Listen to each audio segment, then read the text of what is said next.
मामले में भाई उसका जो विजन है वो बिल्कुल क्लियर है, अमेरिका फर्स्ट।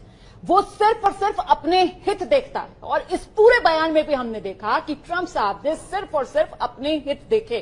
आतंकवाद को लेकर जिस तरीके का बयान था उसमें सिर्फ उन्होंने अपने देश, अपनी सोच, उसी का जिक्र किया और हिंदुस्तान में पाकिस्तान की तारीफ करके चलते बने। इससे मुझे कोई शिकायत नहीं कि वो अपने हितों को आगे बढ़ाएं। ठीक है, हर देश करता है। अमेरिका के राष्ट्रपति वो अमेरिका के हित करें। मुझे ये भी शिकायत नहीं कि उन्होंने इस्लामी कट्टरपंथी और आतंकवाद का, चलिए वो उनकी परिभाषा है, जिस तरह वो बोलते हैं वो बोले, लेकिन मेरी सरजमी से, मेरे मंच से पाकिस्तान की और अपने रिश्तों के बारे में इतनी गर्मजोशी से बयान देने की क्या आवश्यकता पड़ी?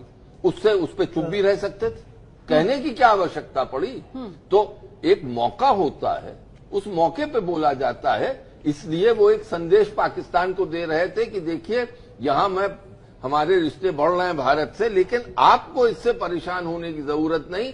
मैंने इस मंच से, मोटेरा स्टेडियम जहां मेरा इतना भव्य स्वागत हो रहा है, वहां से भी मैंने इशारा कर दिया कि मेरे और आपके अच्छे रिश्ते हैं और आतंकवाद पे जो कोऑपरेशन चल रहा है उस पर हिदायत नहीं दी पाकिस्तान को। उन्होंने कहा कि हमारा कोऑपरेशन अच्छा चल रहा है और आतंकवाद पे और पाकिस्तान के अच्छे नतीजे हैं।